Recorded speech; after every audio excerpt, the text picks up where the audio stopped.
महर्षि, एक विशेष पर्व पे आपने किसी को बोला था कि आज ये ऐसा पर्व है, आज से दृढ़ निश्चय करो कि आज से मैं ये व्यसन छोड़ दूंगा।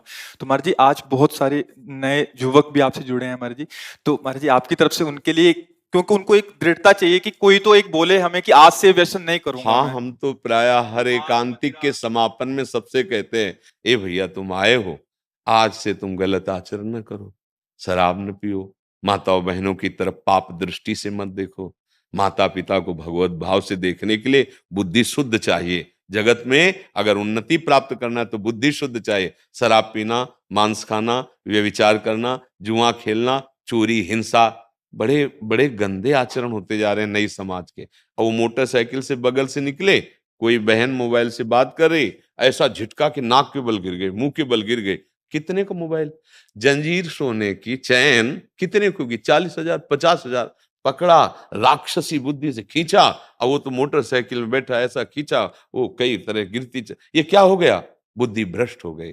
हमें लगता है कि अगर हमारी बात आपके कान तक पहुंचे, जो तुम्हारी दुर्गति कराने वाली बात है, अगर इसको छोड़ दो तो हमें सुख मिलेगा कि हमारा भारत देश का समाज एक धार्मिक समाज, एक शांति प्रिय समाज और स्वयं परमानंद में डूबने वाला बन जाए। ये तुम्हें नशेबाजी, गंदे आचरण, बड़ा देखो ना क्या परिणाम होता है। मान लो 2-4 बार नहीं पकड़े गए आप, लेकिन जब पकड़े जाओगे तब तब ऐसी पिटाई होगी यहाँ, और आजीवन का। अगर छूट भी गए तो यहां से तुम भले छूट जाओ किसी प्रमाण देकर, लेकिन एक और न्यायालय है जहां राय पाई की चूक नहीं होती, कोई घूस नहीं चलती, वहां के न्यायालय से डरो पक्का। यहां तो मान लो आप इधर उधर करके प्रमाण दे के बच सकते हो या कुछ ले दे के, लेकिन एक न्यायालय जहां कुछ लेना देना नहीं, किसी गवाही की जरूरत नहीं, वो स्वयं सर्व साक्षी हो। तो पाप कर्म का त्याग, गंदे व्यसन, गंदे आहार का त्याग, यही भारी उत्सव हो जाएगा। यही हम भेंट मांगते हैं जब कोई एकांतिक में कभी भाव आता है, तो ये कहते हैं आप सब ये गंदे आचरण यहाँ छोड़ जाओ, धाम है भगवान का। और जो मान लो ठीक कहा कि दिवाली का पर्व है, तो कुछ न कुछ लेन देन भेंट होती है ना, भाई कोई परिजन आए, उनके खवाया खवाया पियाया कुछ। तो हमारी प्रियता यही है कि तुम सुखी रहो, तुम स्वस्थ रहो, तुम मुस्कुराओ, तुम आनंदित हो। कैसे? अच्छे आचरणों से, भगवान नाम जप से। अगर बुरे आचरण करोगे तो भाई तुम्हें रुपया शांति नहीं दे सकता।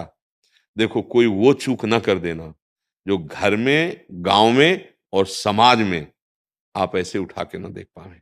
मात्र कुछ चंद रुपए के कारण जब हमारी बात बिगड़ जाती है, तो हमारी पदवी और समाज की प्रियता सब नष्ट हो। एक गलती ने पूरा मिटिया मेट कर दिया। कोई अधिकारी जी थे, तो उन्होंने मात्र 10,000 रुपए की वो प्रियता में, और उनको उन्हीं के अधिकारी जन जो क्राइम विभाग कहते हैं, वो उनको ऐसे बुरी तरह पकड़ के ले जा रहे थे। तब मुझे किसी के दबाव और प्रलोभन में आकर कभी वो मत करना कि एक न्याय और विभाग है, वहां तुम्हें कटघरे में खड़ा किया जाए, क्योंकि सबका न्यायाधीश श्री कृष्ण है।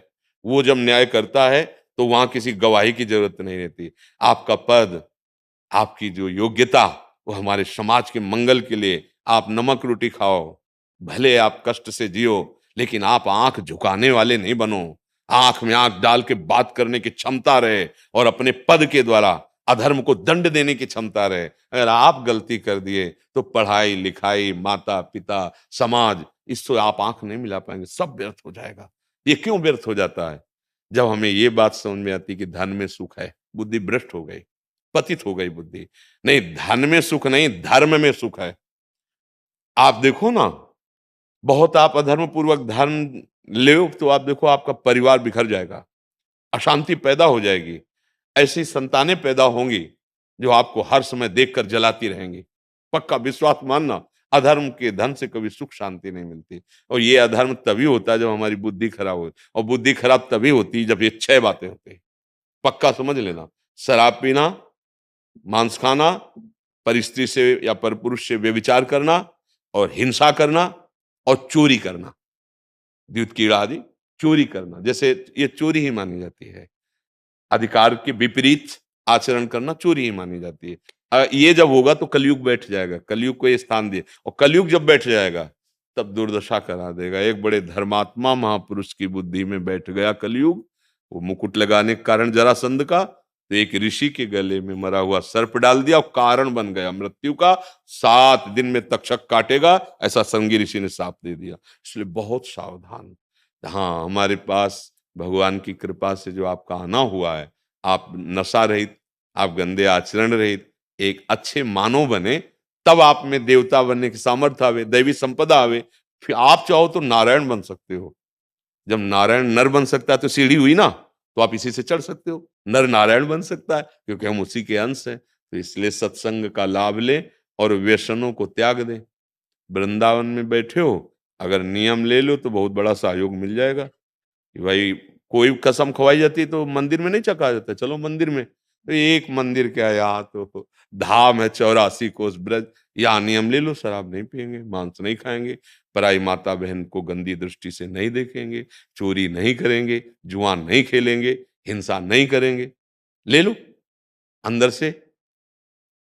जो नहीं करते हो तो धन्यवाद के पात्र, जो करते हो तो बताने की जरूरत नहीं, नियम ले लो, मंगल हो और जाएगा। जो यूट्यूब से सुन रहे हैं, सोशल मीडिया से सुन रहे हैं, वो कैसे लें? हाँ, जब हम बोल रहे हैं तो वचन कान में गया और वो साक्षी मान ले, वो हमारे वचन को साक्षी मान ले, संत वेश को साक्षी मान ले, और उनको पावर ना मिले तो बताना। जो दवाइयों से तुम नशा नहीं छोड़ सकते, बात मान लेना, वो पावर आपको अपने आप पहुंच जाएगा। जैसे पिछले में कोई बोला जी था महाराज जी। कि हम अपने परिवार के मांस मछली ये सब छोड़ दिया हाँ खाना, महाराज जी, पिछले बैच में महाराज जी। पिछले बैच हाँ, में बोला कनाडा था। से आए। हाँ, क्या हम कभी मिले हैं? ना कभी देखा है। हुआ क्या? उसने बात मान ली ना, साक्षी का मान ली। तो ये शब्द ऐसे नहीं निकल रहे हैं, ये ये मनोरंजन नहीं है। आप सच्ची बात समझना, ये केवल आपके कल्याण के लिए निकल रहे हैं, और आप पकड़ लो, इनमें ताकत है। जैसे आपसे कह दे कि आज से शराब ना पीना, आप नियम ले लें, तो आपकी जो दिक्कत होगी छोड़ने की, वो आपको पावर मिल जाएगा। क्योंकि भगवान छुड़वाना चाहते हैं ना तो सामर्थ्य भी देते हैं। ये केवल ढांचा भर है, काम उन्हीं का हो रहा है, वो ही कर रहे हैं। अगर वो ना करें तो इस ढांचे में बोलने की सामर्थ्य नहीं, आप सच्ची समझ लेना। ये दिमाग जो काम कर रहा है हमारा नहीं कर रहा है, शरीर का। हाँ, ये श्री कृष्ण का कर रहा है, ध्यान रखा। वो तो अपार सामर्थ्यशाली है। हाँ, ये शराब मत पीना, तो मत पियो, आप देखो आप में सामर्थ्य आ जाएगी। आप ये वचन पकड़े रहना, जहां भी होगे वहीं श्री कृष्ण है। जहां भी कोई कण और कोई क्षण ऐसा नहीं जो श्री कृष्ण से अलग हो। हर समय तुम्हारे साथ हैं, वो तुम्हें पावर दें। अच्छे आचरण करो, नाम जप करो, राधा